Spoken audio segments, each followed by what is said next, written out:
Hey everybody, we've got a very special guest. Jake Thistle is coming to us live and direct from New Jersey, USA.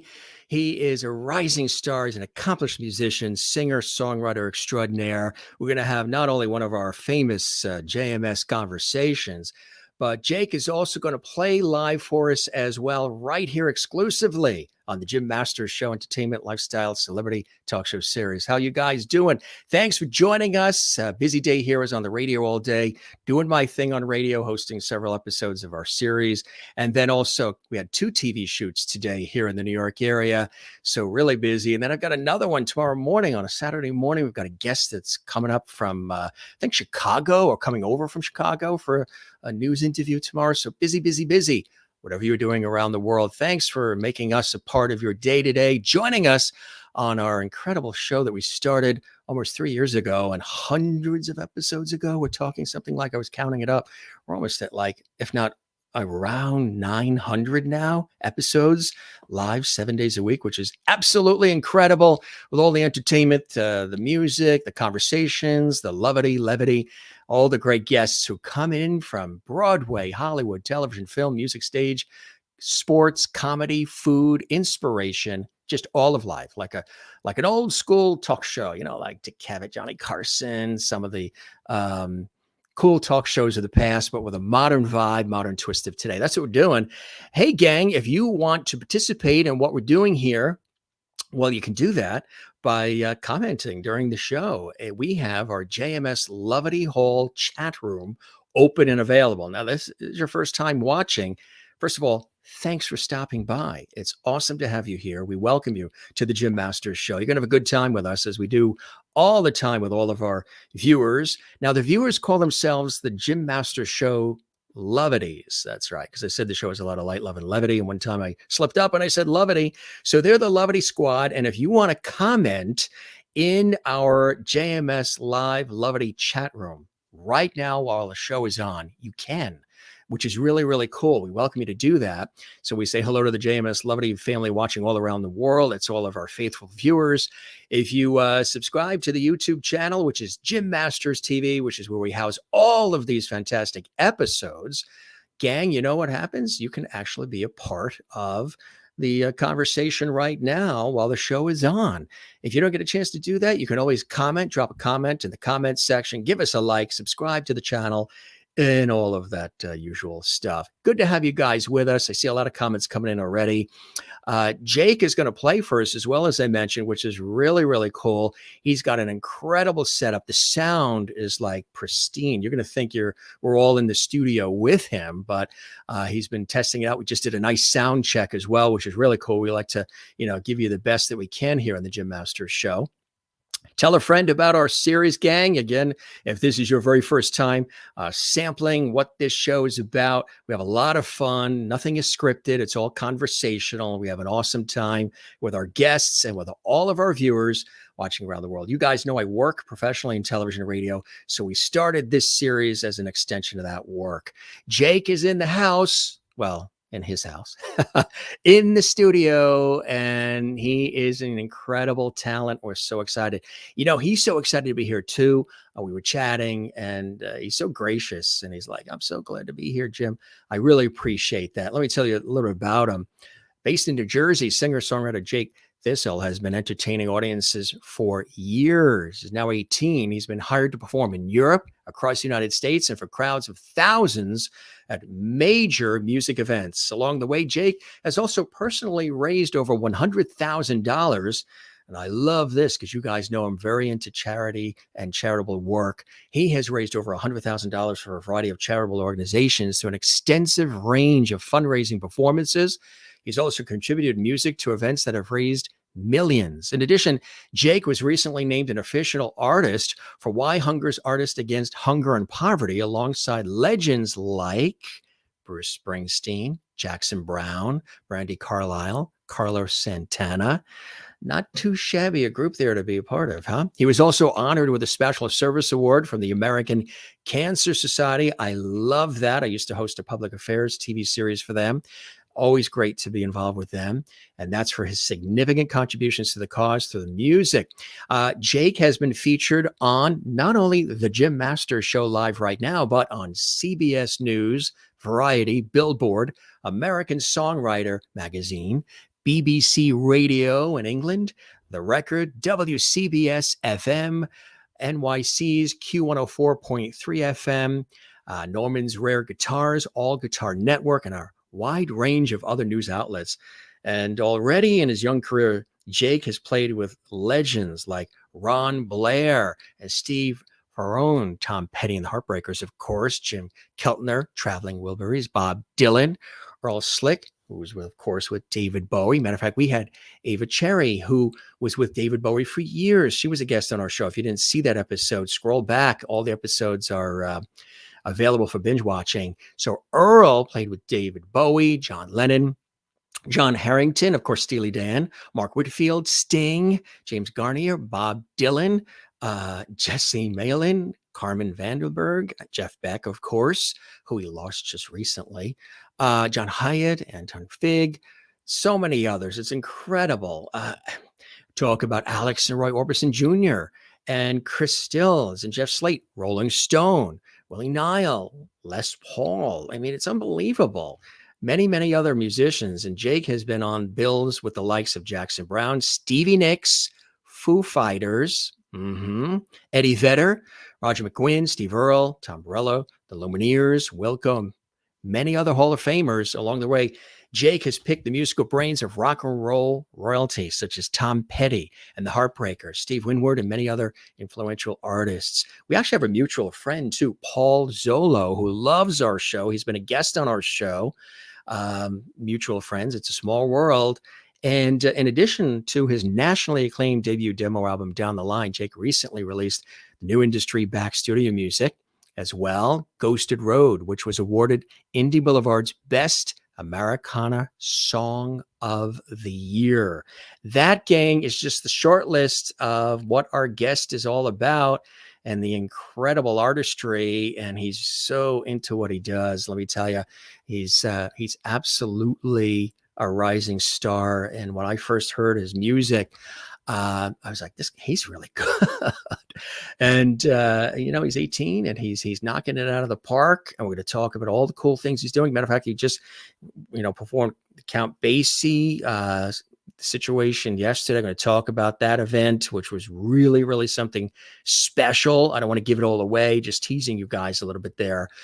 He's going to talk about that because he's fresh off the heels of that from yesterday, which is really absolutely amazing. So he is joining us again from New Jersey. I see a lot of comments built up. Gang, that is absolutely awesome. Keep those comments coming. And join me in welcoming our special guest, Jake Thistle, joining us here exclusively and live on the Jim Masters Show Live series. Hey, Jake, welcome to the show, my friend. It's good to have you with us. Thank you so much. Yeah, I'm really grateful this worked out. When you said this date, and it was, I was really excited. So was I, because I saw the Count Basie event that you had, and I'm like, oh boy, he's probably going to be wiped out. He's going to be tired. Maybe he can't join us. He needs a day in between just to sort of reboot. But you're here, and we are so excited about it. Tell us about that event you were part of yesterday. That is incredible. Thank you. Yeah, that was a lot of fun. It was. I love playing the Count Basie. I've played there.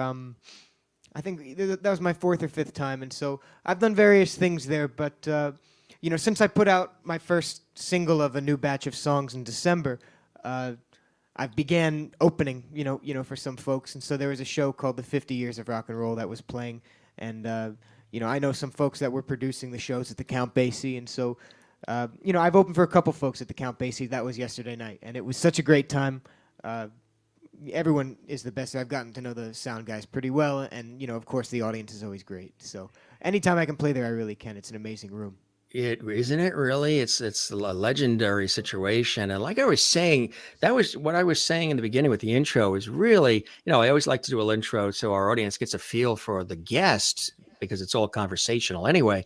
But you've already had an opportunity to rub elbows with and be on the bills with and learn from some of the greats in our industry. already. And that is absolutely incredible. They're obviously seeing what everybody else is seeing, which is your incredible talent and your passion for what you do. How cool is that to have opportunities to be involved in events and productions and things with other legends, people that that we all have always admired? Thank you. It's really interesting.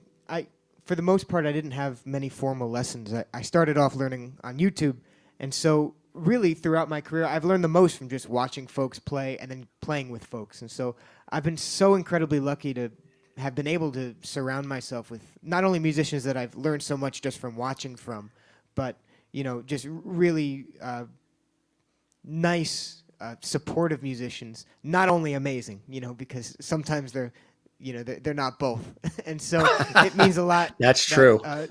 that most of, if not all of, the ones I've met have been up to this point, and that just really means the world because you look up to them for so long, and I've been really fortunate that I have met some of my heroes and Yeah. lived up. So I've learned so much from watching them. So getting to either play with them or talk to them or just be in the presence of it's a whole nother learning experience that I'm always grateful to kind of soak up.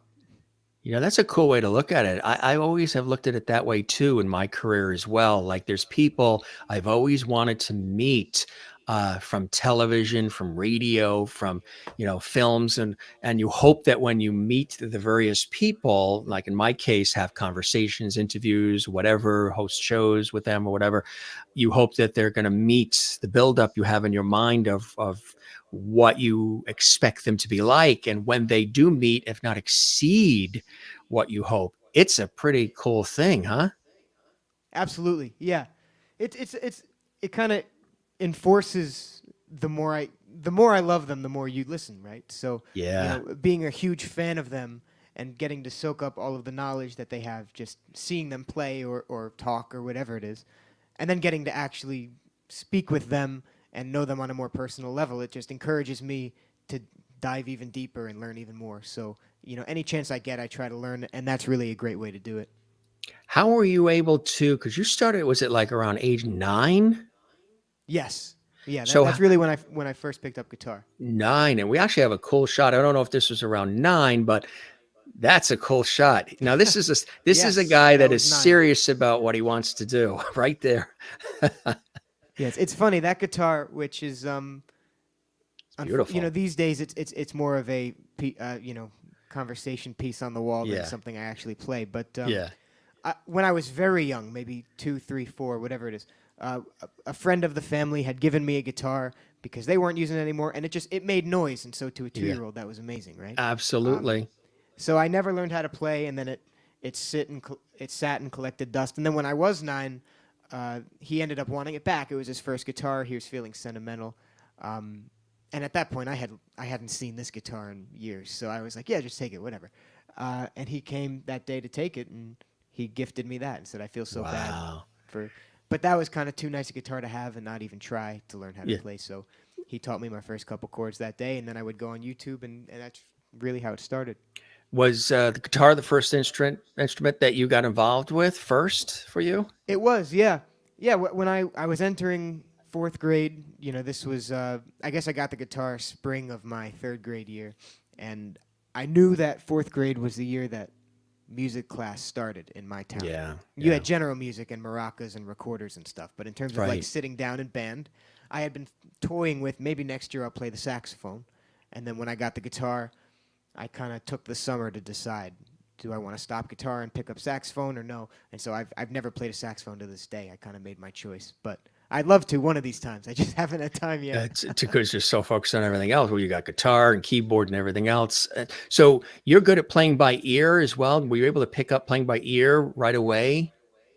Yeah, especially not having any formal training, Yeah. at least in the beginning, and I don't have any classical training. So for the Unbelievable. most part, it was going on YouTube and seeing, playing what I could figure out, and that has snowballed. That's really still how I learned. So I've been able to pick up a little bit more of, I can barely read. That's what I like to say. I can't sight read, but I know what the dots do. But when I started out, I didn't. So learning by ear is still my preferred way of going.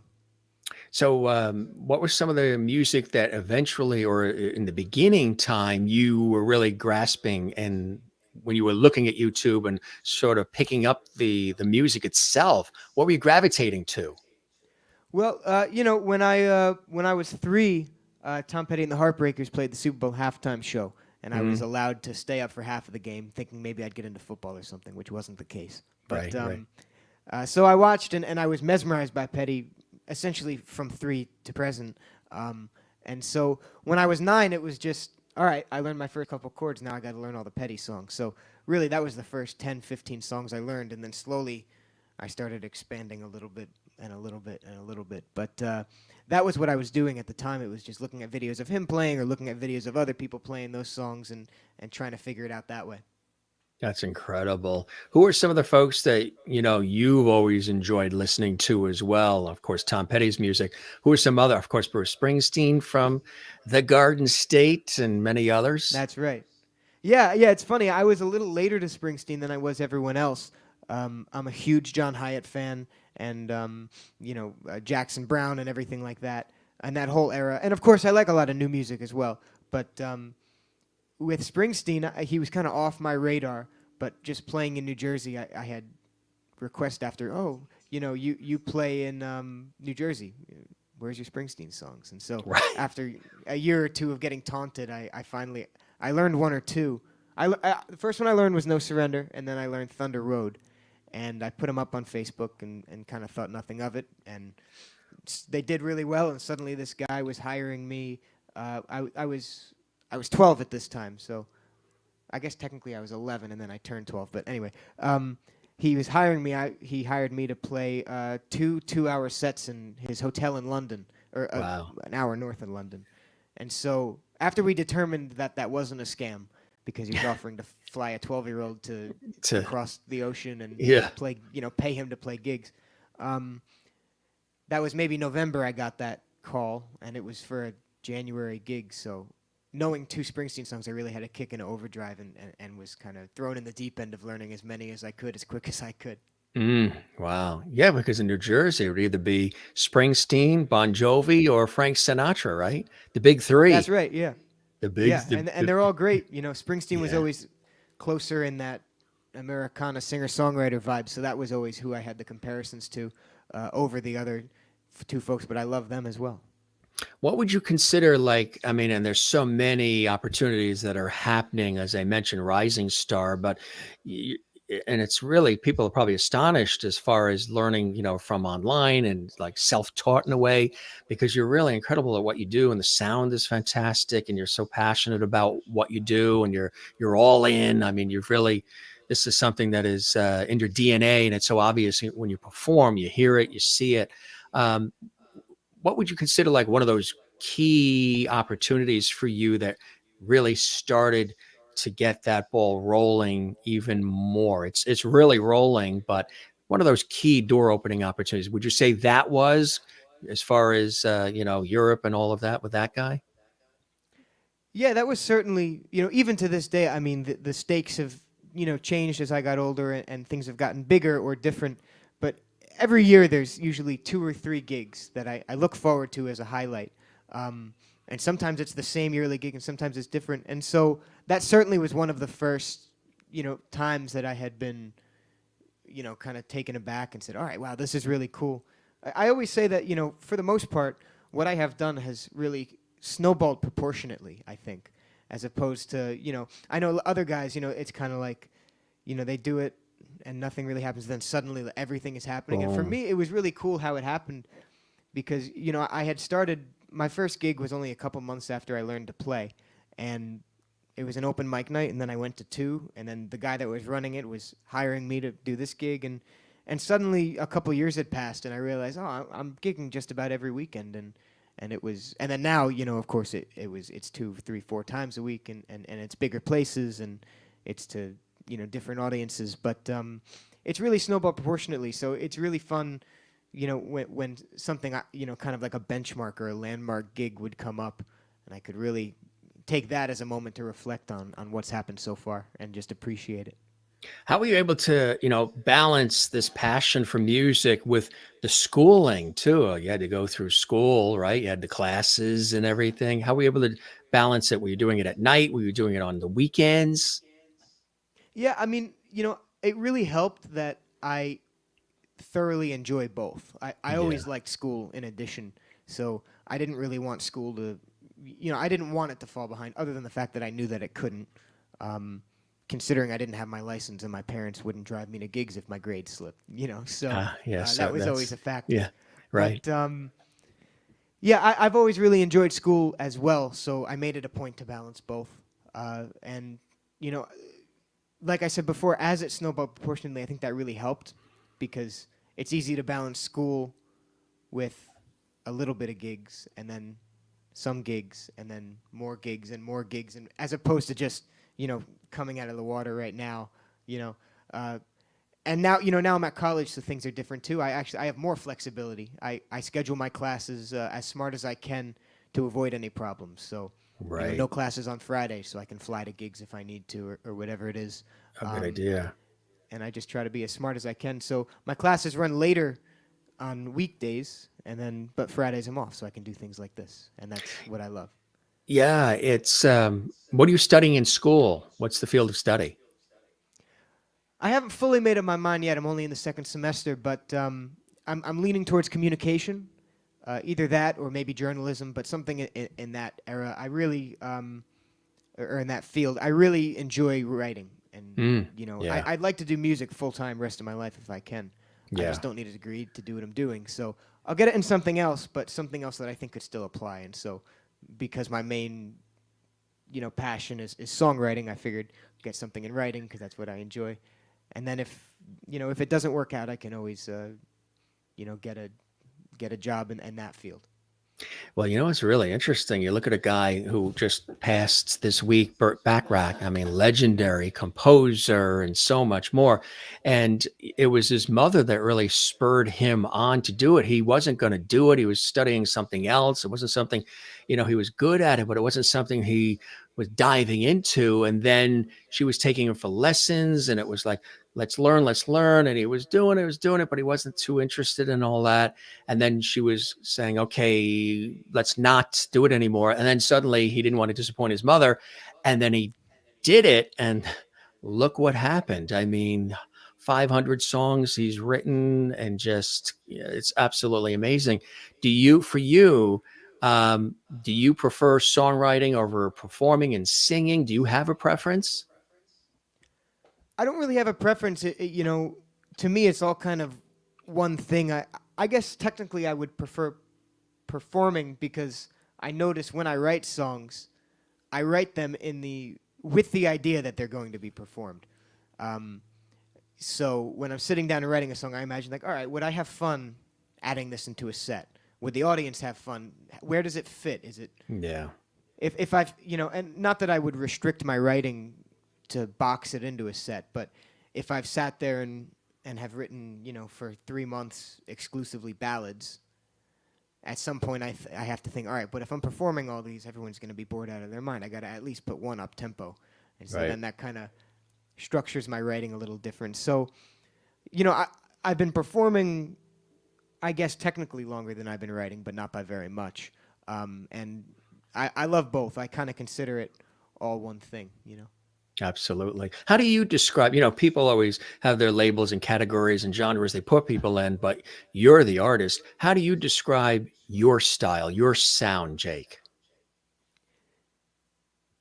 I've been having that very same conversation with. I'm putting out an EP this summer on a label, and we've been trying to figure that out ourselves. I listen to a very eclectic, group of music, and so I think when it comes down to it, the best way to describe it is Americana because it's such a broad category that I can kind of get away with saying that because it's rock, it's indie, it's country, it's alternative, it's pop, So I kind of say Americana to cover my bases, but you know I think moving forward and writing and in terms of working with other producers, I think eventually that indie rock pop genre that's kind of happening now that in terms of the new music I listen to, that is always what really sticks out to me.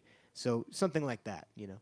How are you inspired? What inspires you, through your day to write the music? Are you just observing life? Is it the experiences that you're having? What are some of the things you pull from when you write your music? I mean, yeah, certainly life, and I think something that really drives me is hearing other good, other writers, and hearing really good writers because it makes me mad. Oh wow, they wrote that. All right, well I got to step up my game. And so whether they wrote that in 1960 or it just came out 2 days ago, it doesn't really matter.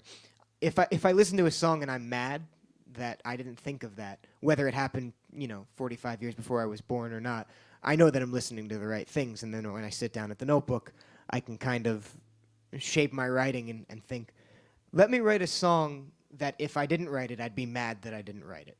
And that's always what I try my best to do. So you challenge yourself. That's kind of cool, huh?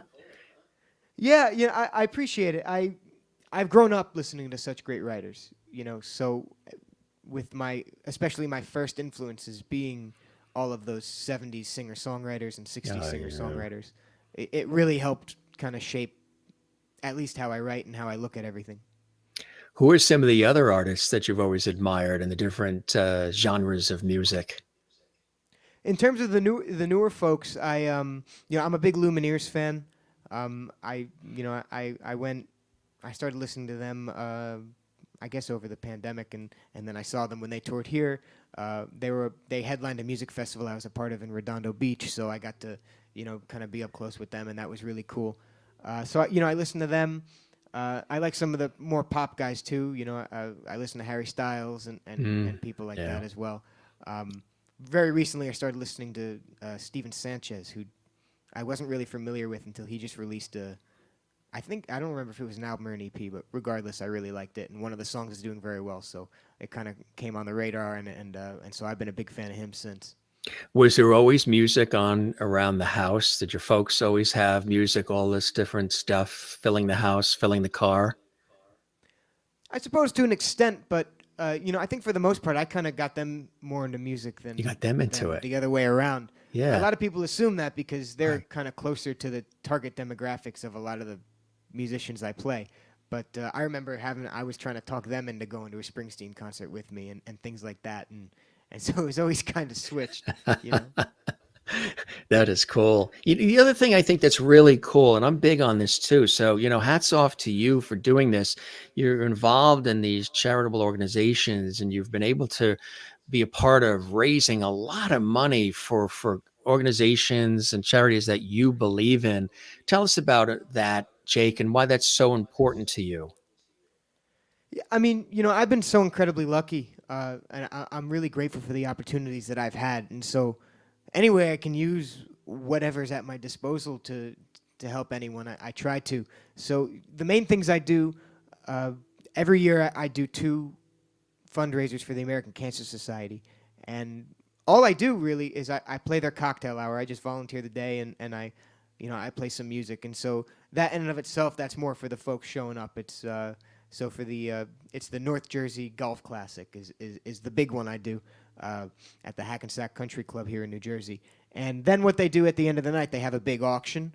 And so I guess it'll be 7 years in September. I auction myself off and I just I say, okay, a 2-hour gig, whatever. And that's how I've raised most of the money for the American Cancer Society.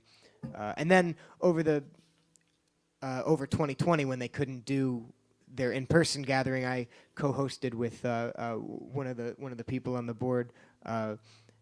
We did a big live stream fundraiser, and that personally raised $40,000, which was really great because they were scheduled to not do the event and raise nothing. So anything helped, and so I was so grateful that they trusted me to kind of organize that and let it go forward. That is so cool. The other one too, Why Hunger? I think that's great. Why Hunger's Artists Against Hunger and Poverty, alongside the Bruce Springsteen and Jackson Brown, Brandy Carlisle, Carlos Santana. I mean, that's fantastic to be a part of that too, huh? Absolutely, yeah. That was I stumbled into that more recently. That was really something that I started doing in the fall. I do a lot of work for the Light of Day Foundation, which is a Parkinson's research, and they do a huge music festival basically everywhere. They have it in Canada. They have it in like 30 countries, over in the Europe area. and then but the big one is in Asbury Park, and so I Yeah. play that all the time. And the president of Light of Day, I've grown close with, and he is also extremely involved in Why Hunger. So he kind of got me in, and I've done a couple fundraisers for them now. And the best thing about that is most of their fundraisers are that I've been a part of are Songwriter Circle formatted events. So I get to just sit there with other musicians I really like and listen to them, and that's my favorite thing to do. So Isn't that great to have that opportunity to be around, that energy and the legendary that's there and all that music and just soak it all up like that? I mean, those are rare experiences, huh? absolutely, yeah, and it I'm just grateful to be in the company of all the other people that have signed on with Why Hunger. To see my name on the site means a lot. No, I'm grateful that they gave me the opportunity. You've also had an opportunity to play with so many legends too, which I think is absolute. I mean, some of these folks have worked with, like I say, Tom Petty, David Bowie, Bob Dylan, John Lennon. Some have worked with Sting and Steely Dan, and on and on and on. I mean, this is like, a classroom unto itself being around these people and having an opportunity to actually play with them, isn't it? Absolutely, yeah. I've been so fortunate to surround myself, with so many amazing musicians. You know, when I was playing with some of the Heartbreakers, that was out in L.A. I had gotten involved with Petty, and after that, the Estate, and they've always been really supportive. I remember for Christmas of 2016, I got something in the mail the day before Christmas Eve, and I had been expecting something from a friend of the page that was a big Tom Petty fan. And so this was Tom Petty wrapping paper, and it said, "To Jake from Santa, don't open till Christmas." And so I opened it immediately, as the 12-year-old I was. Yeah. And I assumed it was from the fan, but it ended up being, it was 2 front row tickets from Tom and the management to their show at the Prudential Center. Ended up being their last tour, but I Yeah. never got to meet Tom, but I do a lot of work with the Tassie Fund, which is Mike Campbell's animal rescue charity. Yeah. It's called Rock the Right. Dogs Tassie Fund. And he knew of me through that. So when he heard I was going to the show, he invited me back so I could meet all the Heartbreakers. And then when Tom passed and they did a memorial out in L.A., they invited me to play with them, and that was such a great experience. You got to be pinching yourself, thinking maybe you're in a Twilight Zone episode and this is a dream sequence or something. Some of these cool things that are happening, huh? Absolutely, yeah. I mean, to see these folks, I mean, I laugh because when I was 3 years old, I sat there watching them play the Super Bowl, and I was mesmerized. And now every Super Bowl, I'm texting with them about how I like theirs better, or whatever we're talking about. Right. And Yeah. it's one of those things where it kind of causes me to stand back and take it in, because I'm really grateful that not only that I had the opportunity to play with them, but the fact that they were nice enough to give me the time of day then and still now. Which is really, really cool. I mean, again, that's something that money can't buy that. That's just experience. And what it is they're also noticing your talent. Like I said, you're really good at what you do and people are wanting to work with you and collaborate and all those cool things. We got some photos here. Maybe you can take us through some of the things. These are from some gigs that you were on recently. Tell us about the Stone Pony being there. Sure. Yeah. I mean, stuff like that is always, anytime I get to play in an institution that is just, Yeah. you know, it's been around forever and it probably will be around forever. Um, Yes. it just standing on that stage and knowing the other folks that have stood there recently and years ago is just amazing. And so that was an opening slot I played for a band that was playing there. And it was so, especially I was honored to get to play originals as well, there. And just knowing the other tunes that have, run through that building, it was really special. Is that amazing? We got some more shots here too. Yes, that was at Rock the Dogs Tassie Fund event I just did. So that is at the Danny Clinch Transparent Gallery. Danny is a rock and roll photographer. He is basically, if you see a picture of a musician, he took it. He um, took it, huh? but Yeah. I think he has taken the last 25 years worth of Springsteen album covers and everything like that. And so the guy in the middle there, his name is Marcos Cabanas, and he is Spain-born, but he lives in Switzerland. And I've known him just through the singer-songwriter being online and everything like that. And so this was his first gig in the U.S. He asked me, and on the left, that's Bobby Mahoney, who plays with his band, The Seventh Son, all over Asbury Park. And so he asked, want to jam while I'm in Yeah. America? And I said, absolutely. So we got them together, and we did a Songwriters in the Round type thing to raise money for the Tassie Fund. Oh, that is so cool. Here's another cool shot. Yes, this was at Light of Day weekend. This was a ton of fun. This is with that's Willie Nile on the left, and Reagan Richards, and Jill Hennessy, and James Maddock, and that was so much fun. This is at Outpost at the Burbs in Montclair, which is amazing. It seats about 700 people. It's this old church that Wow. they put a stage on. The people sit in the pews, and they stand up in the balcony on both Yeah. sides, and that's really special. That was another Songwriter Circle. That is so cool. Here's another one. Yeah, that's the Basie. That This was is, really yeah. cool. We opened for this band called Tusk, which that's a Fleetwood Mac tribute. But Yeah. that was Mhm. another thing for Light of Day. So I got to play about 4 or 5 events for Light of Day that weekend, and this was one of them. It was I think it was at least an almost sold out crowd, which was really cool. Yeah. I think we had about 1,300 there, and so That's cool. anywhere I can get to play to folks, I'm really happy. But Yeah. they were such a supportive band, and it was such a great crowd. Yeah, that's so cool, huh? Thank you. Another great Actually, there's shot. another thing at the Clinch Gallery. That's Danny standing next to me in the middle, and Joe Grishecki's all the way on the right, and his son Johnny is on the left. And that was also during Light of Day weekend. Joe is always one of the headliners at the Light of Day, so it was it was great to get to see him again and play with him a little bit.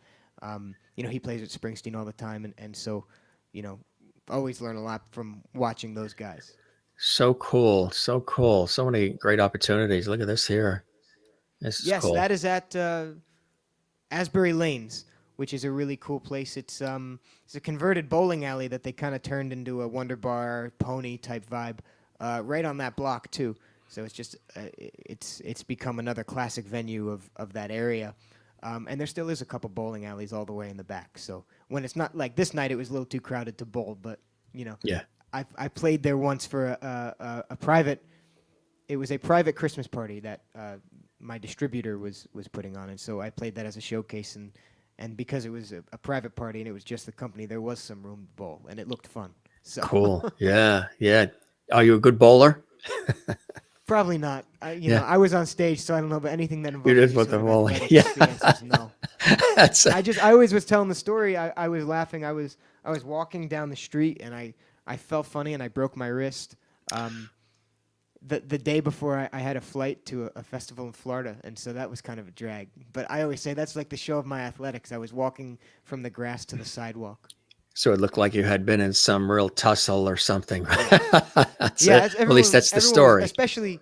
Yeah, I went down and I was talking to Paul Zolo about it. He was there. Paul. That was actually we'd known of each other for years, but that was the first time I got to actually meet him in person. Is he And not a gem? Whew. oh He's a yeah, great yeah, guy. just Yeah. such a cool guy. I remember him sitting there. Oh no, man, you need a better story than that. You're That's all right. he was saying. He's So amazing. He was a yeah, guest on our show too, and we had an epic conversation. Really, just again like this, no scripts, no pre-prepared questions, just free flowing about this, that, and the other thing. And he's such a big fan and supporter of our show. He sent a lot of people our way too, and he's probably watching or will be watching this because I sent him the link. So, Paul, thanks for being with us. Sending you lots of our lovity your way, Paul. This is something that I know is really exciting, and congratulations. I mean, the accolades have been starting to really come in too. Um, Best Americana Song 2022, Ghosted Road. Congratulations on that. Tell us about that. thank you so much. Yeah, this was this was a really special release for me. I put out an album over the pandemic in 2020, and it was kind of a side project because people were asking, the studios were closed, and so I kind of upgraded some of my equipment in the studio, and I just put something out, and that was it. And so now this song is the first of a few singles that's coming out for an EP this summer that I recorded with a full band in the studio on a label. And so it's on a bigger scale than it was before, and so I'm so grateful. And this this was the first song I recorded, my first time in the studio, and so it was really special. That's If you want to incredible. hear it, I can. I don't have Yeah. the band with me, but I can play it acoustic if you want. Oh, that would be awesome. Tell us about the song and what is that's the storyline, the feeling, and congratulations again on it.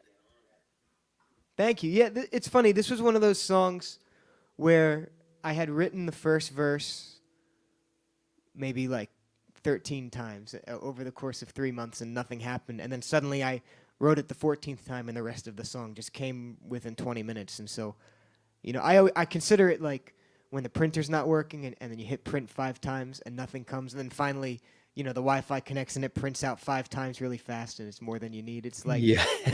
I wrote that verse 10 times, nothing happened, and then in 20 minutes I had the other 5/8 of the song or whatever it is. So It's crazy how that um, happens, huh? Just about when you're ready to yes, give in and give up, all of a sudden something happens. exactly, yeah.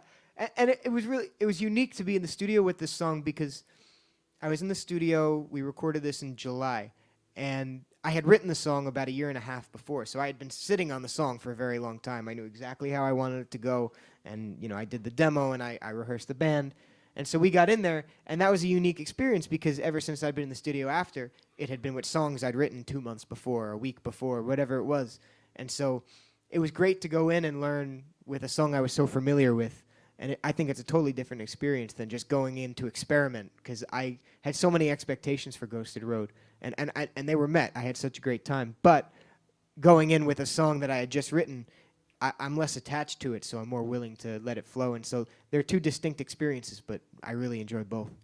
That's a cool way to look at it. I've had that conversation with people on this show and even just in life, people in the industry and all, where I love what you said as far as you had, it's sort of like a clarity that you had by being detached from it. Sometimes people ask me, do I love everything that I do when I hear it on the air or I see it? You must love everything you do. I'm like, absolutely not. I usually don't like anything that I just did. And people are like, why? You knocked it out of the park. It was terrific. You'll have producers, everything. High five. That was awesome. You nailed it. And I'll be like, yeah, but I need time to sort of come down from the high of it, the emotion of it. I got to detach from all the investment in what I just did and then sort of look at it with a different frame of mind, with some clarity, and then appreciate it in the way that other people who aren't me appreciate it. And I get what you're saying as far as sometimes you have to detach the emotion, that whole investment in it, and then you find this clarity, this other way of approaching something which can really take it to another level, right? Absolutely. Yeah. And it's really funny to me because a lot of people are surprised when they hear this, but Ghosted Road and the things I'm recording for the EP are very different because that song quite literally wherever I go, that song goes because I'm promoting it wherever I am. But on YouTube and Facebook, I have thousands of videos of just me sitting here, playing whatever I want, and people are always very surprised. But the minute I stop the camera, I watch it back once to make sure nothing crazy happened, but I never watch it again. Yeah. It's out of sight, out of mind. And so getting to be in the studio and just sitting there as they play it over and over and over. That's my least favorite thing is, at least in the process that I do, I go in and I record scratch vocals just really quick so everyone knows where we are in the song, and then we work on the band stuff. And then the last thing I do is the real vocals. And that's Right. great. I think the song comes out great, but that means for 2 days I'm sitting there listening to like my one take messy vocals like over and over in these blaring headphones. Like it's just the worst, but it comes out good. But Right, that's always really exactly. funny. And, From and going it, to yeah. never listening to thousands of videos that I've only heard once to that song I'd heard 20 times before I broke for lunch. Right. I know what you mean. Here's another. I don't know if we showed this one yet. This is a cool. Yeah, look at that. You're really into it Oh yeah, there. that's my vampire persona, I think. I was gonna say, that's it. I don't know what I was doing there, but that's another from the Outpost. I'm jamming with Williams Honor, who it's Gordon Brown and Reagan Richards. They're such great musicians and people. Really cool stuff. Here you are again. Like I said, you're really getting into it. And Yes. this is, I think Yes. this is a radio station appearance, right? Yeah. Is it Q104 or one of the stations, maybe? That is Springsteen on Sundays. That's on Yeah. Sirius. That's with Tom Cunningham. So It's you were 107 there. Won the Boss. You were playing live there. That's so cool, huh? It's great. Yeah, I always have such a great time. That that is actually my single announcement show. So when I put out Ghosted Road, I announced it at this show, and that was really cool. That was actually my first.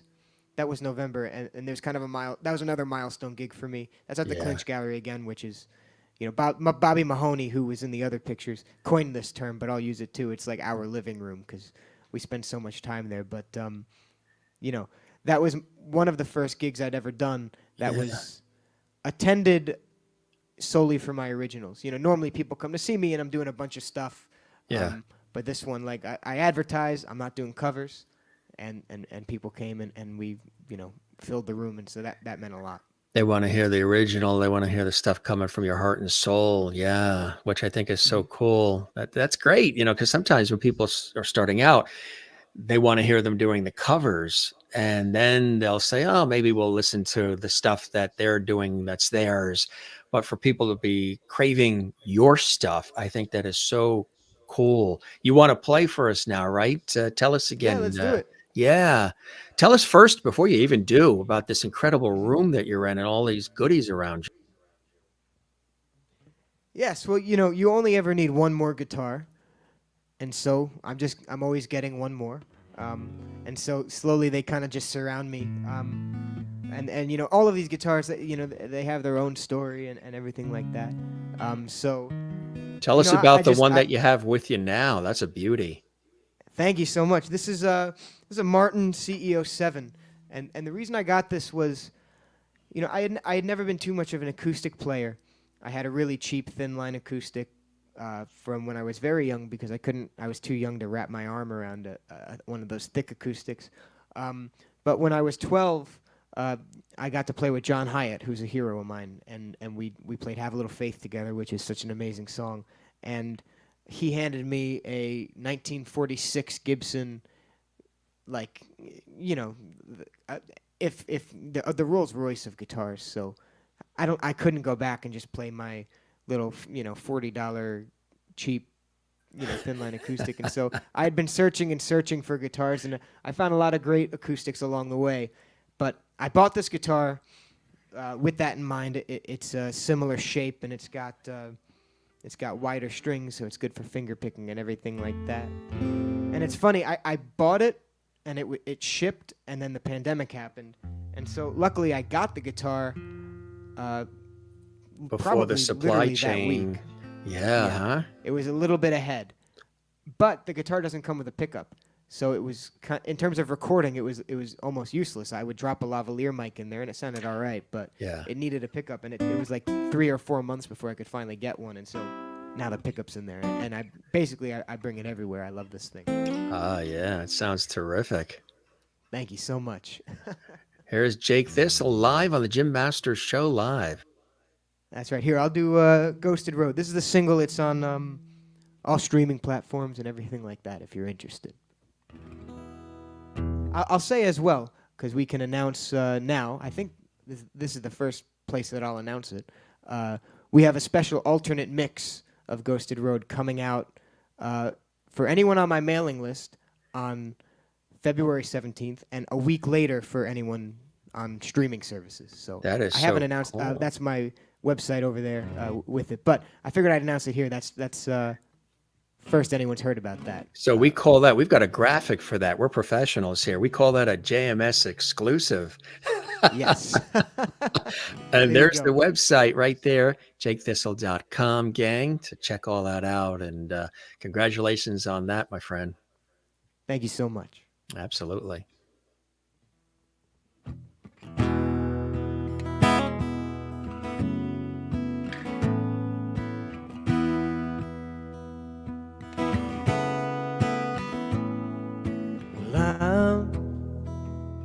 Well, I'm staring down the barrel of this town, and I try but I can't see the end of the road that leads out.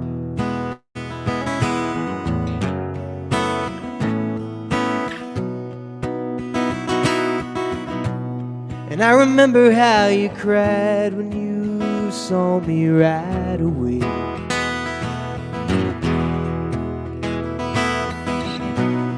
You know I would have hung around if you just told me to stay.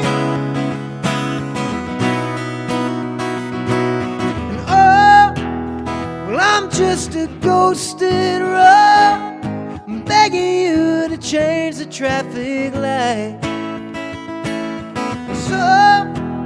so I can just move on, then move on back to you if it's alright.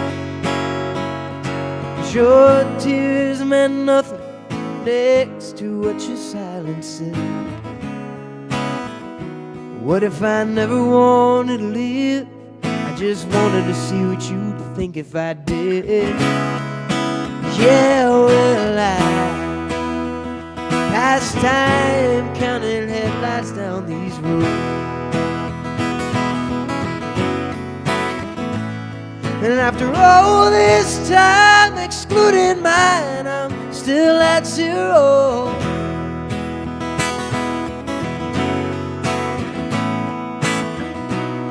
I wanna crawl back to you, but I'm afraid you won't like what's left.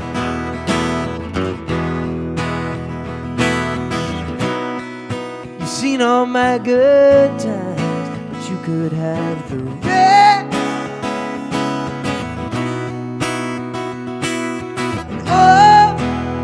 I'm just a ghost in a row, begging you to change the traffic light, so I can just move on, then move on back to you if it's alright. 'Cause your tears meant nothing next to what your silence said. What if I never wanted to leave? I just wanted to see what you'd think if I did.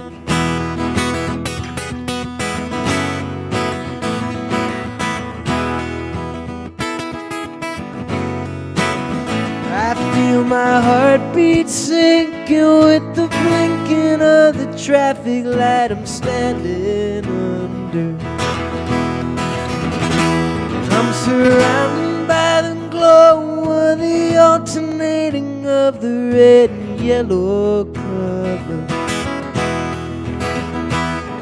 There's still so much ground between here and there that I'm gonna have to cover.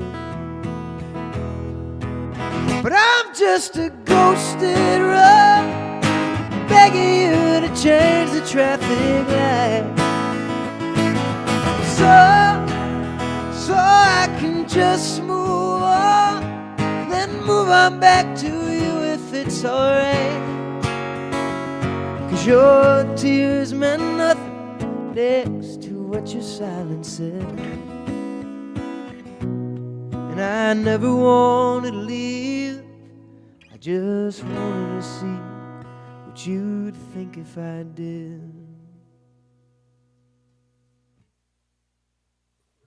That is really nice. That is really so nice. Really, Oh my really God. means a lot. Yeah, no, it's really fantastic. You know, there's some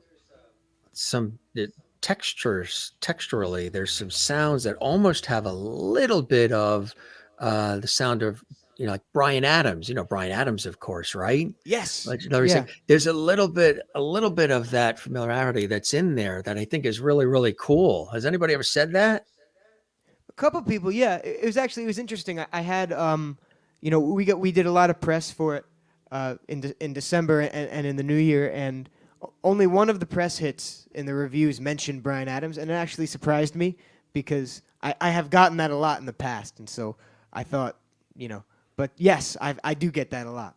Kathleen in New York City actually beat me to it. She said that I think he sounds a bit like Brian Adams. That's so cool. She's in New York City, Maureen in Arizona. I love acoustic guitar, so soulful, and that was absolutely sensational. Sherry watching in Kansas, USA. Amazing voice. You remind me of someone from the 70s, but just can't put my finger on who. Wow, that's cool. All these I compliments will coming. take generic 70s any day. Absolutely. Merlin in Canada is also, and she knows because he's from Canada. Brian Adams in your voice a little bit, which is really really cool. It's yeah, there's a texture in there that's similar, which is very cool. All kinds of emojis coming from Jane watching in Sweden, and fire coming from Toby in California, and Terry Linder is watching as well. She says, Terry says, we know that guitar well. That's what he says. Oh, that's cool. Terry, thank you very Comes with me much. anywhere I go. Yes, that's it. I tell you, that's great. I mean, a lot of comments coming in from everybody. Terry says, right on, Jake. And John Wace, who's here, almost looking like a young Elvis. Have you heard I that a little appreciate bit? it. I don't get that too much, but I've been looking at my hair doing this thing the entire interview, and I've been trying to, It's kind of like, you know, you know, I've been trying to, kind of depuff it. But if I yeah. look like Elvis, I'll keep it for now. Well, I'll tell you something. I always wanted to do it. And when the pandemic came, I did it for the first time ever because everything was closed. The barbershops, the salons, it was all closed. So I actually allowed mine, and this audience knows, to grow. It grew down to here. It I was also really had cool. that. Did you do that during the Yeah, mine was pandemic? less cool. I was worried that one of your photos was going to include long hair Jake. So But it probably looked cool. Yeah, it was down to here. I always wanted to do it. Always wanted to do it. Did it, and then slowly it started. Each haircut started coming up like a little bit. But I kind of miss it. It was kind of cool, but yeah, it was a lot of work. It was a heck of a yeah. lot of work, to keep that Hmm. going. Uh, Absolutely, yeah. That y- was my plan. Was slowly I would get it up, and so I yeah, I, I got a haircut. I remember it was January 2020, and then things shut down in March, and I didn't get a haircut until the next March. So January 2020 to March 2021, no haircut, and so my plan was to do the same thing, like gradually bring it to this, because before that I had very short hair, right. and then I went in for one haircut, and I said just a trim, and she cut it to this. That's So perfect. Yeah, it that's was a stark transition back, change. but I know I yeah. had heard the same thing. Some people like, oh, I like the other hair, and then other people they liked the shorter better, and it's like, it's Right. Yeah. I remember my first video with the short hair. It was tough to balance. Oh, what did you do to the thank gods? It's like you right. got to kind of pick. uh, Marina Leonova says, I've been familiar with Jake's work for about 2 years. He's an amazingly talented person. Thanks for watching, Marina. It's nice to have you here. Welcome to the Jim Masters Show, live entertainment, lifestyle, variety talk show series. A lot of cool stuff coming in here. Jake, you are talented beyond your years. I just wanted to say that Jake's voice reminds me of Brian Adams. Hearts coming from Sherry, with that slight raspiness a little bit. Yeah, you hear that a little bit as well. Hmm. And very, very cool. Somebody was asking, I think it's Merlin, behind you, is that a family crest? It is not. No. This was actually so. I guess maybe I could start it. Maybe for the future. But that's a that's a thistle, and so I am Thistle. And this was sent to me by. I believe it was for my birthday, or maybe Christmas. It was just sent to me by a fan. It's plasma cut steel. That thing is heavy, like legitimately heavy. And he shipped it to me from Texas for Christmas or my birthday, and it was such a beautiful gift that I just wanted to keep it up there. So that thistle has kind of become my logo. It's on the website, it's on the album, it's on my guitar picks. That's a little too far to see, but you know what it looks like from the big one. And so anyway, that's a thistle. And so we took a picture and edited up. So that one's mine. It's got a guitar headstock if you look close, and Yeah. But yes, maybe for the future it'll be a family crest. And Thistle, I think it's a British name. It's an English name, isn't it? Thistle? Or is it Scottish. English, Scottish. So So it's right got around, that. and Yeah. yes, and I am just on my mother's side I'm Italian, but on my father's side it's just like a generic English, Irish, Scottish, Combo. whatever it is. So Right. Sláinte. yes. The Irish toast. Did you want to play around with something for us on the keyboard that you got there? That's beautiful too. Sure, yeah, let's do it. I'll play a song for you here. This is another one we just did in the studio. This is called The Dreamer. I actually don't know if I'm allowed to announce it, but I guess, they're not here. So this is going to be the next single coming out in either the last week of March or the first week of April. And what's the story? What's it about? What inspired you for this one? This was written. This is kind of an exaggerated version of how I was feeling. I had written my first album, and I put the first album out, and then it felt like for about a month and a half or 2 months, I was like having a lot of trouble writing because I had like bookended that project, and I wasn't sure what direction I wanted to take, and so. This is like a negative version of how I was feeling. I was feeling the positive version of it, which was kind of just like, hey, blank slate, whatever. But I've always had harder time writing happy songs, so I turned it into like, blank slate, like, Right. So anyway, this is kind of about losing track of my own creativity, which I don't know if it really happened, but this song is kind of symbolic in that because I kind of wrote this story about someone that lost track with their dreamer or their creativity. But this was the first song I wrote in feeling like that kind of took me out of it because it was the first song I didn't hate.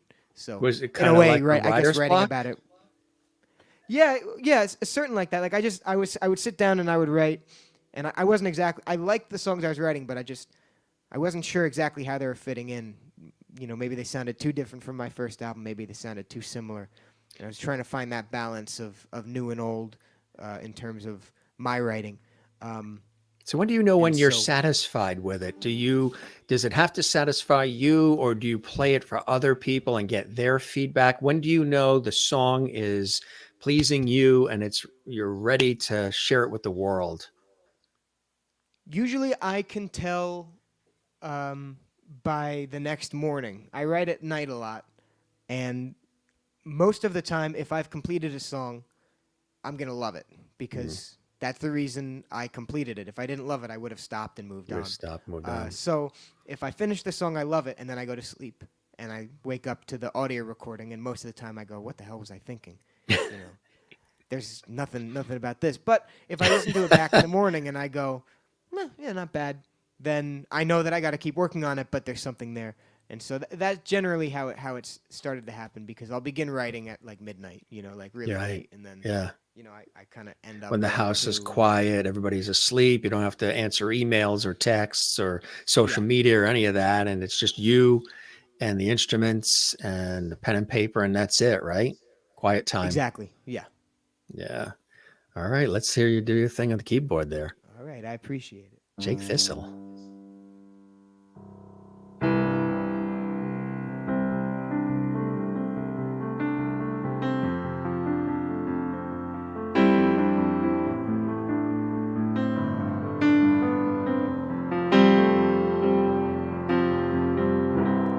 Seems like so long since you lived in this house with me. Sometimes I still forget I'm on my own. Not much left around here anymore except in my memory. When I open my mind, it still feels like no one's home. I've lost track of the dream. Well, I just let it fade in front of me. So, keep an eye out for the dreamer. Without the dreamer's light, the night won't let me see.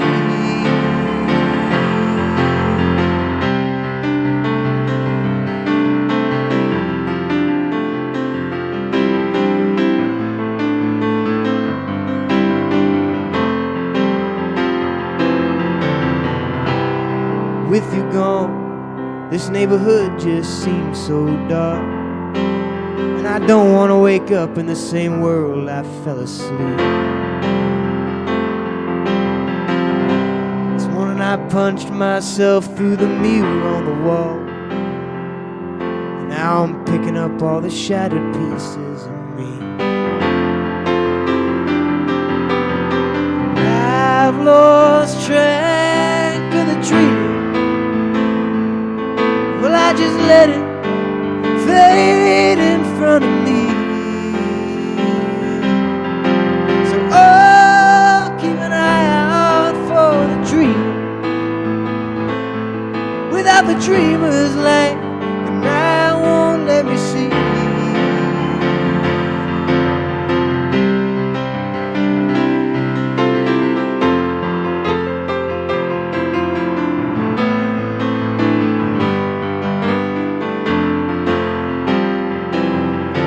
I don't know where you are, 'cause it seems you've left my reflection.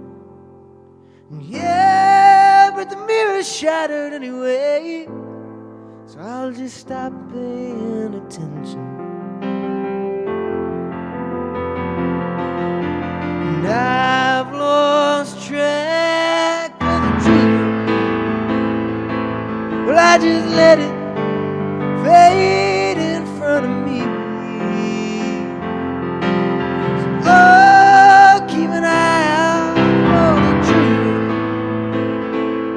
Without the dreamer's light, the night won't let me see.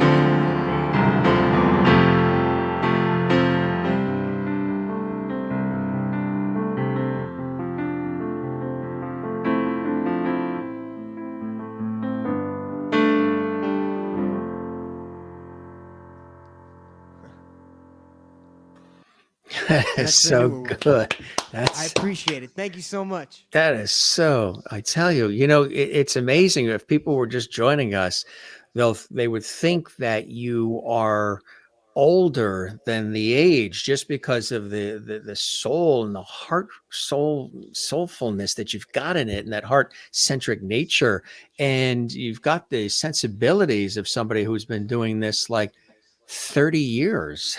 I It's really appreciate it. It incredible. means a lot. Thank you. It really is incredible. I mean, on so many different levels. What is, some of the comments that are coming in from our viewers are really fantastic. I love the interactivity of these kinds of shows. That's why I love to do them live. Kathleen in New York City says terrific. And Sherry Larson, some of our Gym Master Show Levity Squad here in the house. I have no words. Maureen says in Arizona, wow, just wow. Such emotion. That's what I'm talking about. Yeah. This soulfulness, this heart-centric nature, soulful is incredible. And she says, such emotion pouring from the song. Bravo, Jake. Um, and Allison says, he's very good and hot looking. That's a good one. Appreciate it. Thank you. Very kind of you, Allison. Jane says, love this. And Terry Linder says, incredible as always. Really Thank you guys cool. so much. Yeah, it's really, really cool. What are some other things that you have? I mean, you got a lot happening, but what are some other things that you're excited about that are coming up for you, Jake? One thing I'm really looking forward to is I'm finally going to start getting out there playing originals with a band. It was such a pleasure to play in the studio with other musicians. I've played with bands for many years, but normally they've been cover gigs, and I've been doing original stuff acoustic. And so coming up, especially throughout the summer, but also in the lead up, and I've got some dates in the fall. We're going to be going around and playing as a band, and I'm really, really excited for that because these songs, it's really interesting because I write them here, or on the guitar, and I become so attached to them like that, and I can, especially The Dreamer and Ghosted Road, which I played before, they had been written before I was going in the studio. All the other ones we recorded had been written during that process. So I'd become so attached to them, solo piano or whatever. And now I can't get the band versions out of my head. And there's such talented musicians that worked on this record. I'm just so grateful to be. That's really the new thing I'm looking forward to, is getting out and playing with them. What's happening to you when you're playing, when you're actually doing your thing? Are you sort of like in your zone, or all of the cylinders firing? Are you like transported to another time and place? A lot of us who have any sort of sense of performance in what we do, a lot of times we're just so like in that zone, and we are like, teleported to another place in time as we're doing it. Does that happen to you? What's running through your veins as you're doing it? And I say that again because there is this you exude this being in the zone nature. The first thing when I'm on stage, the first thing I lose is my sense of time, in terms of clock. I can count the music okay, but I it all feels so quick to me up there. That's Right. really where I'm the most comfortable, and I have such a great time. And so I did a live feed from here one time over the pandemic that was 7 hours long. Uh, no stop, no bathroom. Like I just You topped I us. only You realized it topped was. us. We did a show for six. We did one of these shows in the beginning for 6 hours. Same thing. No bathroom. Nobody moved. And it was with the actor Scott Schwartz, who's the kid who got his tongue stuck on the pole in A Christmas Oh Story, the yes, yeah, movie. yeah. He was on, and he had a lot to say. He's actually originally from New Jersey, Scott Schwartz, and he was in The Toy with Richard Pryor and Jackie Gleason, and he just had so much to say. And tri-state guys, we can really chat and talk, and that was a little over 6 hours, 7 hours. Wow. Well, so the feeling then of when we started the feed, all of my UK friends were saying, "Oh, we'll watch a couple songs." Then they went to bed, and then they woke up and were like, And "What you're the still hell?" on, right? Yeah, yeah. That's what we had. So Yeah, that's the that's only cool. reason I looked at my watch, is because they said, "We're awake." I'm like, "What do you mean you're awake? And it's 3 a.m. here?" Right. So It's like a telethon, right? Yeah, yeah, like a yeah, 24-hour exactly. telethon. Did you Hmm. like that? I bet even though it was constant, there was just something about the energy. There was like you had to, I know after the 6 hours I did, and I've done a lot of telethon stuff where I've been on even longer or even on the air for hours sometimes. eh, you got to come down a little bit after. Like I can't go to bed. I'm too up. I'm excited. I'm like, let's keep going. And everybody's like, we're exhausted. We just did all these hours, Jim. We're going to bed. And I'm like, pumped for more. Absolutely, yeah. That's where I get most of my writing done. Is running back from a gig and being too Yeah. amped up to go to bed, and so then Amped up. I'll spend an hour and a half writing a song, and then I'm ready, and I can sleep, or try at least, so. Tried it, right? Exactly. Are there some venues that are on your bucket list, Jake, where you'd love to perform? Yeah, yeah, absolutely. We're getting out and do a lot of stuff this summer. I mean, there are a lot of great theaters that I've been really fortunate to play in terms of like the bigger venues.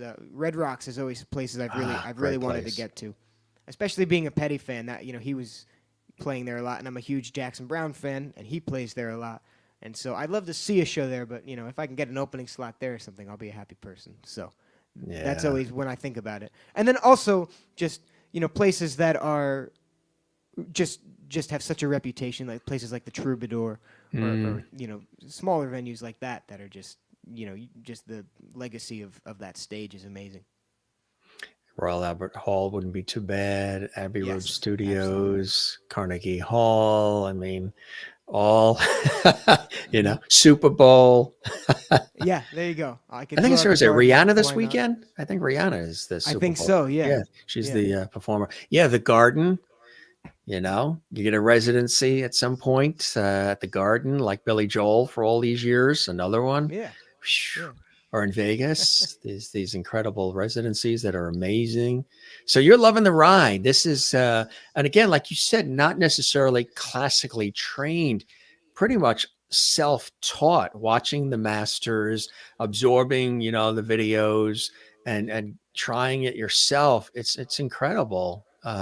People would think that you've gone through years and years and years of real formalized nose to the grindstone training, but you just really have this knack to be able to pick it up.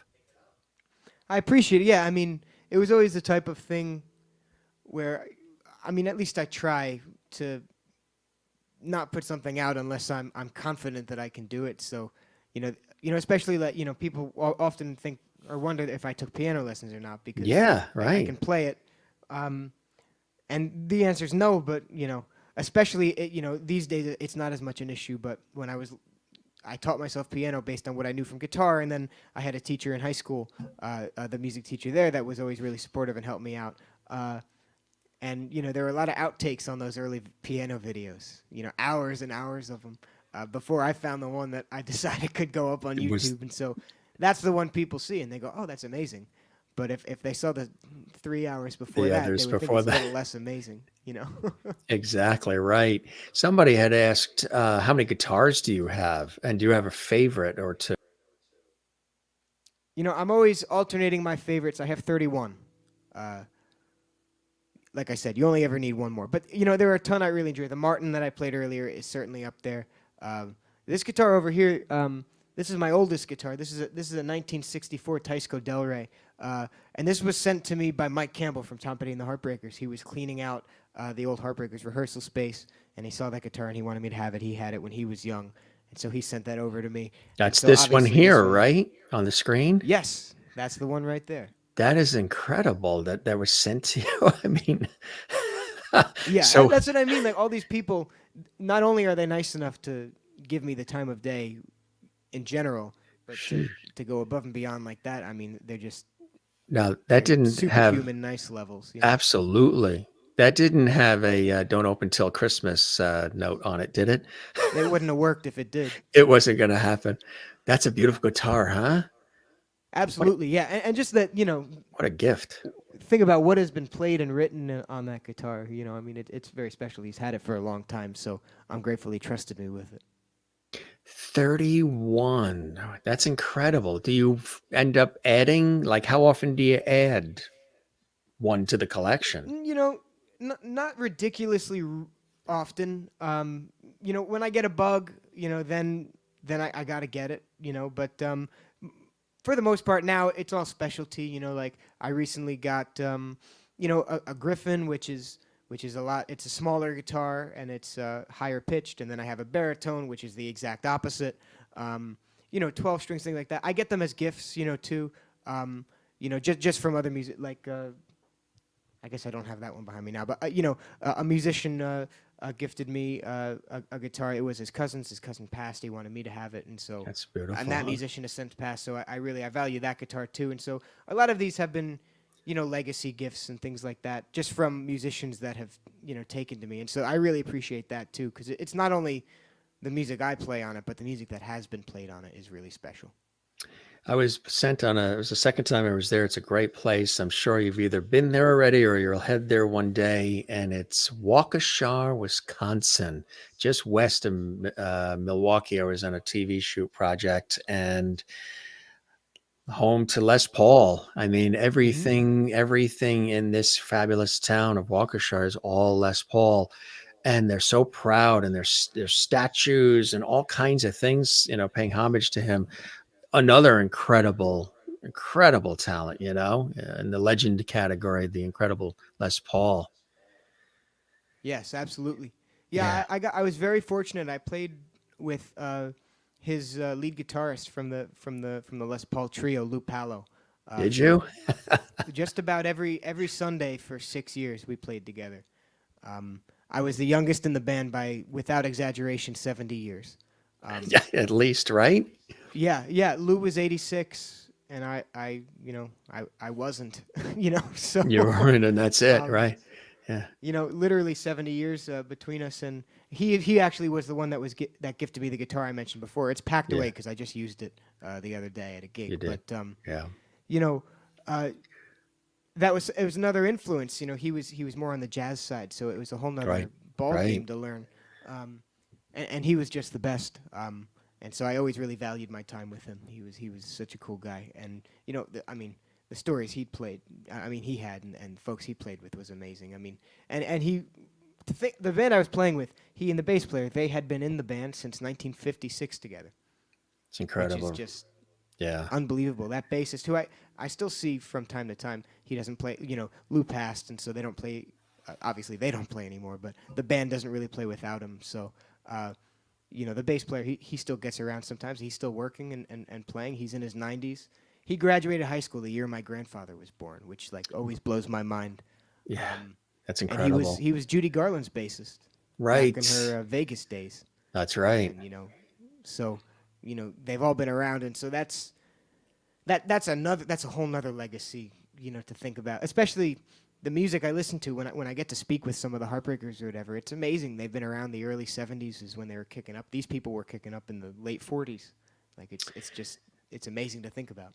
You love digging into the history of it all, don't you? Finding out the who and the what and the when and how did it happen and the people that sort of made it happen and sort of the trailblazers and all. It seems like you're a history buff when it comes to it all. You like digging in deep and learning about it, not just doing it, but learning about how it got to be where it is now. I think that's so cool. Absolutely, yeah. I'm always really interested in the context of it all, and why we're here right now. So anytime I can learn about that, absolutely do. That is absolutely awesome. Are there some folks out there too that are on your list of people you would love to collaborate with? Oh, In absolutely. I mean, addition to all you've done already? I appreciate it. I mean, there are a ton of great, singer songwriters and performers. I mean, that I think are really special. So any of those older guys, getting to work with someone like John Hyatt or Mhm. Jackson Brown or anything like that, I'll take. And especially the new guys, if they ever need an opener, they can Yeah, JakeThistle.com, that's contact it. me. You know, You'll get them direct. Right, yeah. exactly. Why do you love this? What are some of those I like to ask some of the guests? You have a lot of blessing and joy in your life, the family and all. What are some other blessings and joys in your life that sort of propel you forward? Not the easiest, gig in life to have, but it flows through you. You love what you do. You're very passionate. You're very talented. The music business, as we've seen from the days of some of these people you've been talking about, has changed radically. Everything is, a lot of stuff's online now. It's downloads and all the other stuff. There used to be the Tower Records and all the record stores and all these. How about for you? What are some of those blessings and joys in your life that keep you going forward with it all? Yeah, I think it's a love of music in general. I think that keeps me going, and I mean, I'm really lucky to be surrounded by a great group of people, whether that's friends or relationships or family or anything like that. But also with music and the folks at I'm on a label called Golden Retriever Entertainment, which was started by Joe Riccatelli when he was president of promotion at RCA, and then when he retired from RCA, now he runs that full time, and so. I'm on the Golden Retriever little branch of that, and all the people he's got, an amazing team, and they're also helpful. Especially, I love to write, I love to play, and I love to record, but I don't know anything about how the other side of the industry works, or at least I didn't before I met him, and so getting to work with them and kind of explaining, and yeah, I mean things are very different than a lot of times back then. People would tour to support their album because their album was Yeah, what made money, and right, now we're putting out music to support the tour because that's how the musicians make money these days. right, exactly. Do you love analog as much as digital? Absolutely, yeah. Um, Basically, any way I can listen to music, I do. But when an artist I really like has a new album coming out, I always get the vinyl because normally Yeah, that comes with a digital download, and so right. then I kind of get the best of both worlds. Yeah, that's cool. This was awesome, Jake. Really, we just put it together like this for almost an hour and a half, and it was really absolutely fantastic.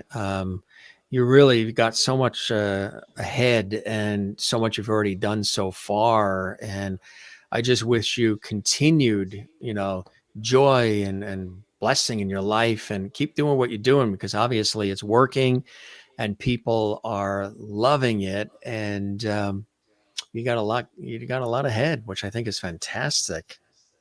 Thank you so much, and you too. I'm so grateful to be here. This is such an amazing thing, and congratulations on around 900 shows, uh, either early or late, depending on which side of around you are.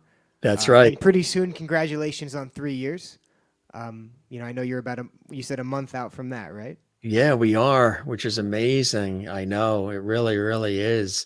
Did you want to tickle the ivories a little bit? Maybe play us out with something? Let's do it. Absolutely. Yeah, yeah. All right. I'll play this song. It's funny, when I work with Joe from the label, his entire career was built on, radio and singles and everything like that. Right. And so we went in, it's going to be probably a 7-song EP. We're still toying with, the distance of how all the songs are going to fit. So we recorded them and we were talking about this song that I'll play here. And he was saying, I like that song, Jake. I like it a lot. I'm not sure if it's a single though. Maybe we should cut one that sounds more like a single. And I remember it was funny because I said, he was always used to finding the singles because he dealt with the single in the radio side of things. Right. But in terms of the album, I'm like, well, Joe, we need 4 songs that aren't singles. 3 are single. He's like, I didn't think about that. So I always like to advertise this. This is my favorite song that probably won't be a single. And maybe that's why it's my favorite, because in terms of the artists I listen to, the Jacksons and the Pettys and everything, it's always the obscure ones that I gravitate toward anyway. So maybe I'm the same with myself. But either way, this is called Keeping It Alive. I hope you like it. Keeping It Alive on the Jim Masters Show. Jake Thistle.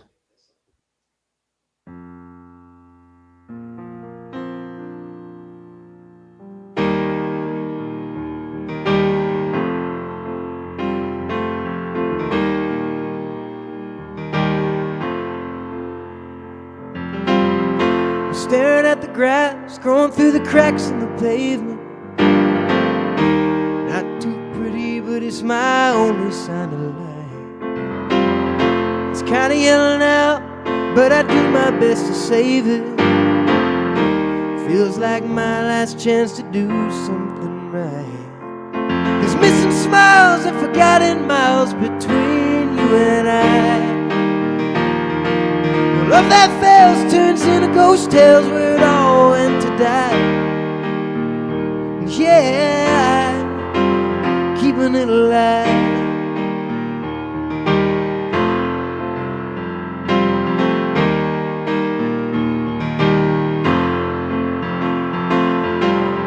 Staring down the road, hoping you drive up to see me. To the sun so low that it stares me in the eye.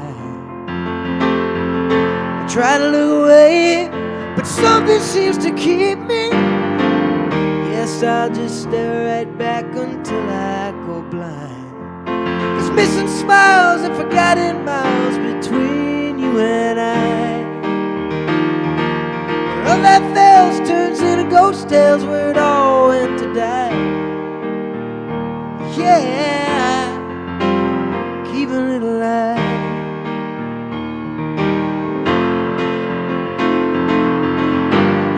At the grass growing through the cracks out on the pavement.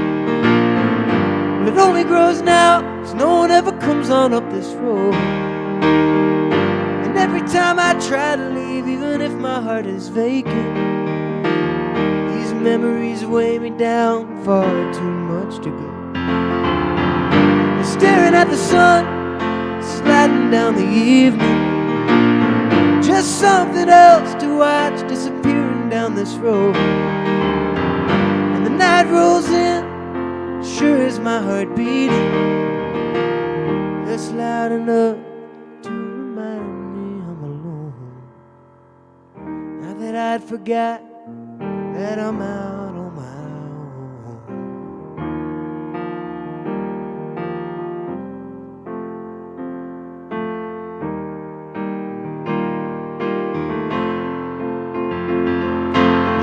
smiles and forgotten miles between you and I. Love that fails turns into ghost tales where it all went to die. There's missing smiles and forgotten miles between you and I. Love that fails turns into ghost tales where it all went to die. Yeah, keeping it alive. Yeah, keeping it alive. Yeah, keeping it alive.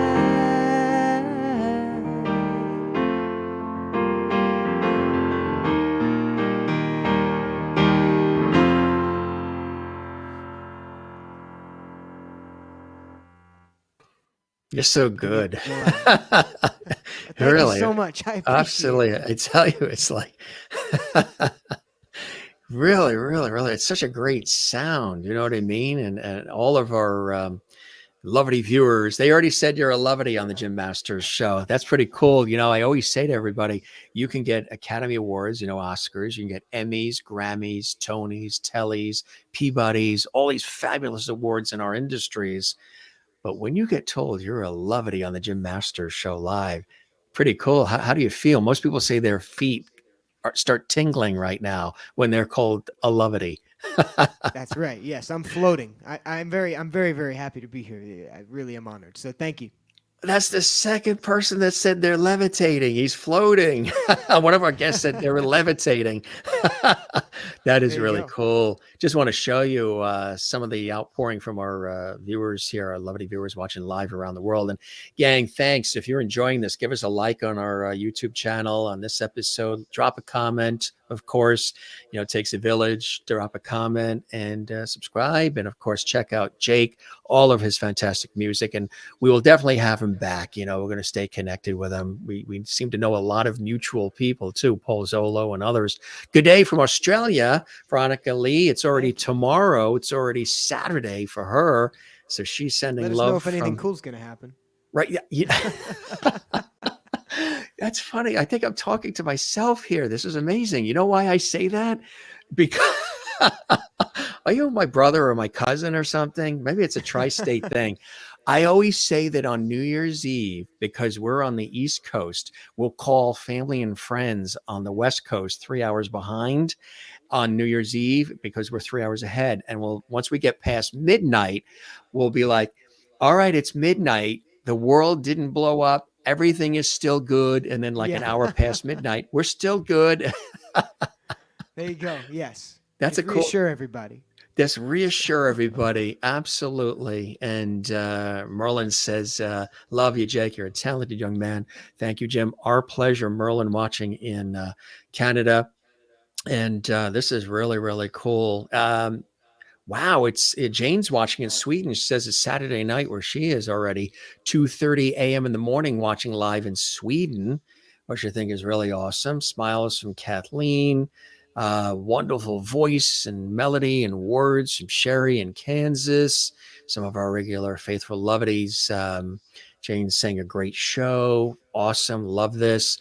Marina says, thanks so much for this interesting interview, Jake and Jim. Jake, further success in your work.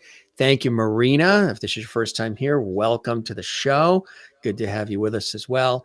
All this levity coming our way here. This is so cool. And my friend, this is great. There's somebody that pops on. He's an old school person, but, from television and from comedy.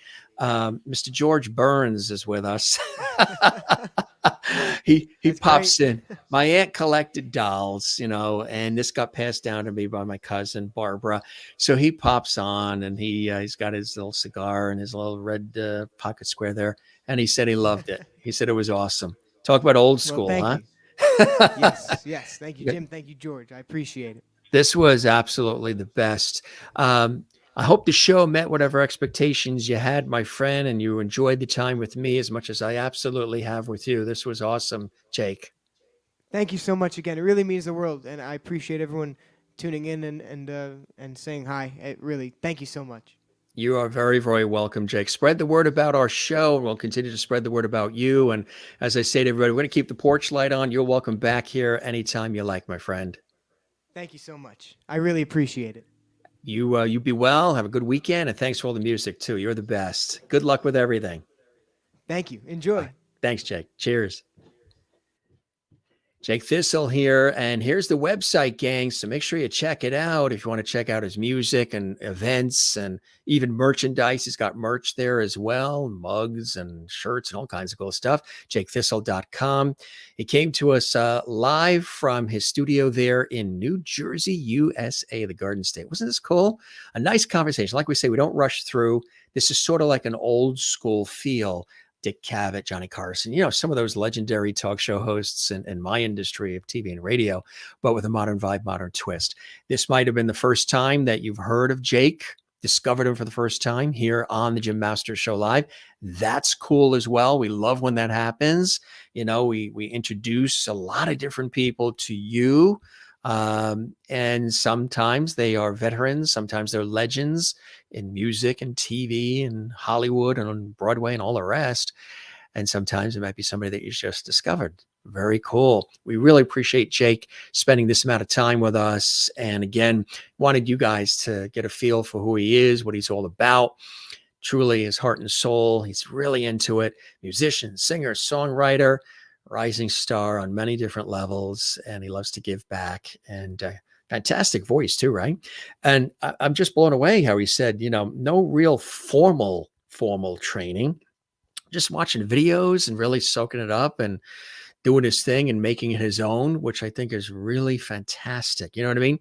So you're seeing him here now on the Jim Masters show, but you're going to see a lot more of him. You're going to remember this episode of the Jim Masters show. Mark my words. You're going to remember this episode of the Jim Masters show live series where we're all here together. And you heard about Jake Thistle here on the show. And again, we will definitely have him. We seem to be kindred spirits on a lot of different levels, which I think is so cool. And, just the way he thinks about life, he's got an old soul quality about him, which I think is cool. I'm in touch with that. I've always been told the same. My dad has always still says, Jim, you were born, like 30 years too late. And I get it. And he also, he still says I should have gone into comedy too. Great stories, about all of these incredible things. That's a great shot too. And of course, Ghosted Road, we congratulate him on that and all the other things. He also previewed, a song for us as well, which was exclusive. This, of course, as I mentioned, took home the Best Americana Song 2022. And he's penning a lot more music. So you're going to be hearing a lot more from Jake Thistle. And this was really awesome. And again, he and I put this together. We've been chatting the last couple of weeks. We were working around my crazy schedule on TV and radio, his crazy schedule too, with performances and college and everything else. And we were able to put it together. And he was so excited to be on the show. I was so excited to have him here. And again, he's a cool guy and he's a gentleman too. He's very, got a lot of class and respect, I think, which is awesome. Very appreciative of everything that's happening in his life. You could tell, and that's so cool. That's a good way to be. He's on his way, guys, isn't he? He's on his way, and so glad to have him here on the show. Just taking a look at some of these comments. Thanks for the comments, built up here. If you didn't get a chance to comment in the JMS Lovely whole chat room, do leave a comment, drop a comment on the YouTube channel. You can binge watch hundreds of episodes. Extraordinary guests. We've had Melissa Manchester on the show. We've had so many incredible people that have been here from all walks of life, and it was really cool. Kathleen Walker says, terrific show. Thank you, Jim. And that's great, Jane. See, there's another fantastic guest you learned about on the Jim Masters show, Jane, there in Sweden.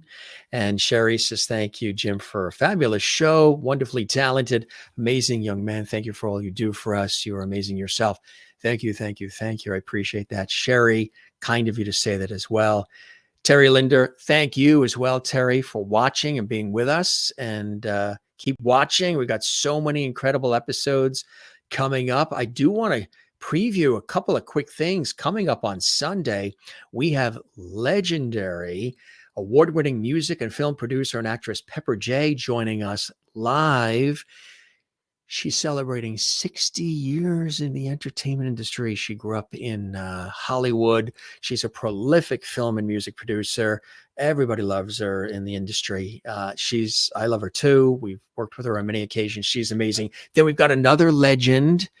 On Monday, Holly the Maxwell is making her return visit. She loves our show so much and this whole lovely vibe because her phrase is love is. Holly the Maxwell has performed with everybody. I mean, Tina Turner, she worked with Ike. I mean, I could go on. I don't want to give it all away, but if you saw when she was on the first time, she's back. She wanted to be back. We found a spot. We're so excited to have her here. She's an iconic singer, and she's considered and describes herself as the original Black bombshell too. Holly the Maxwell is with us. Going to be absolutely, truly amazing. Also coming up next week, critically acclaimed singer-songwriter Rebecca Folsom is going to be with us. She's amazing.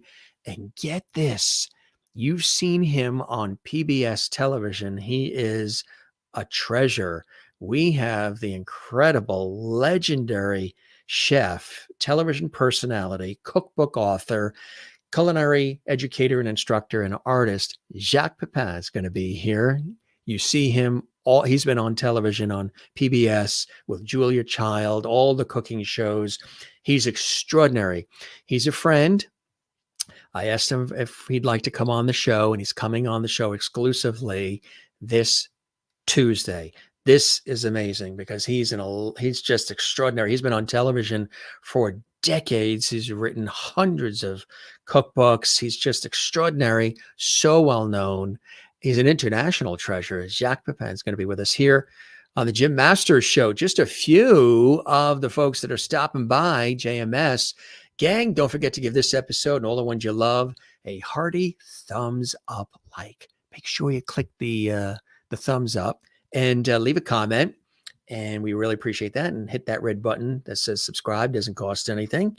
And you get to be a part of the JMS Lovely family and all the other cool things that happen here on the Jim Masters Show live series.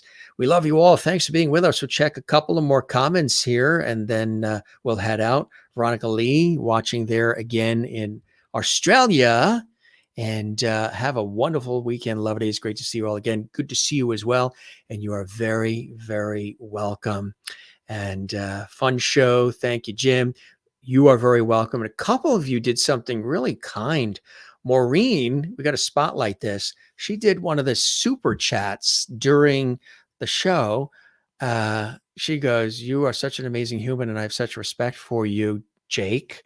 And you're so grounded. As Dr. Seuss says, on the places you'll go." Oh, the places you'll go. Yes, absolutely. Yeah, I love this. Thank you very much. That was very generous of you. And you did it in my favorite color, Irish green.